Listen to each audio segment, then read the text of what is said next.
तेजस्वी जी को किसने हाईजैक कर लिया? उनके परिवार ने है? उनके परिवार ने हाईजैक कर लिया है। अरे सारा टिकट तो वो अपने परिवार में बांट रहे हैं। इसे छोड़िए ना, हाईजैक करने उनकी बात का कोई बात का मतलब है कि सब उम्मीदवार को इंपोर्ट कर करके ला रहे हैं और उसको सिंबल दे रहे हैं। तो यही तो हालत है। आदरणीय प्रधानमंत्री जी ने ये तय किया कि अब सभी नेता बट बट के अलग अलग प्रचार करें। और तेजस्वी जी को किसने हाईजैक कर लिया? उनके परिवार ने है?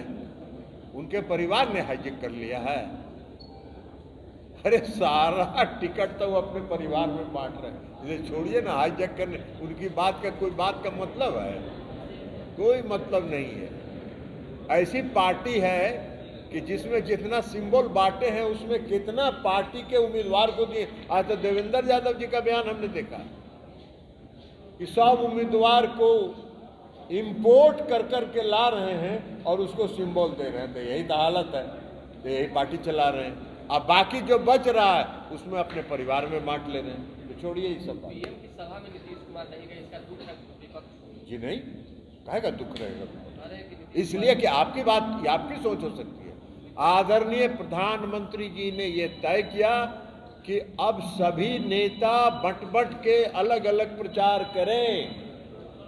और प्रारंभ में जो सभा आदरणीय प्रधानमंत्री जी की हुई उसमें नीतीश कुमार जी गए और उसके बाद प्रधानमंत्री जी ने कहा कि सभी नेता को मेरे साथ आने की जरूरत नहीं है, सब अपना अपना बट बट के प्रचार करिए। सर, ये पार्टी के राष्ट्रीय अध्यक्ष हैं, उन्होंने कहा कि संविधान खतरे में है और जिन लोगों के कारण संविधान खतरे में है, दलित पिछड़ी जनता जो है उनकी आंखें निकाल लेगी। देखिए ना, संविधान का खतरा वो क्यों बता रहे हैं? संविधान का खतरा इसलिए ना बता रहे हैं कि बहुत से लोग भ्रष्टाचार में जेल चले गए हैं। यही ना संविधान का खतरा है। तो भाई रोपे पेड़ बबूल का तो आम कहां से होए? इस देश में न्यायपालिका भी है, तो न्यायपालिका भी तो आपको नहीं, आपको जान गई है, समझ रही है। तो इसलिए देश का लोकतंत्र, उनकी परिभाषा देश के लोकतंत्र की यही है। बहुत बहुत धन्यवाद। पैनोरमा ग्रुप, जो सोचता है वो करता है। आपके अपने सपनों का आशियाना।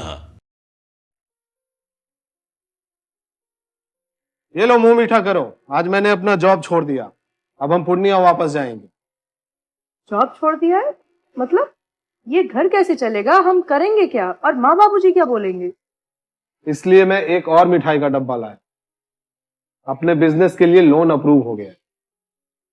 अरे लोन अप्रूव हो गया वो तो ठीक है, लेकिन पूर्णिया में हम रहेंगे कहाँ? अपना घर भी तो नहीं है वहाँ। इसलिए तो एक और मिठाई का डब्बा अलग से लाया हूँ। हमने पूर्णिया में घर ले लिया है, पूर्णिया के ई होम्स पैनोरमा में। पूर्णिया में पैनोरमा ग्रुप लेकर आए हैं ई होम्स पैनोरमा। बड़ा घर, आलीशान जिंदगी और अत्याधुनिक सुविधाओं के संग। अरे अरे, अब क्यों मुंह मीठा करवा रही हो? क्योंकि हम घर वापसी जो कर रहे हैं। घर वापसी की खुशी पूर्णिया में ई होम्स पैनोरमा के संग। E Homes Panorama, luxurious lifestyle redefined.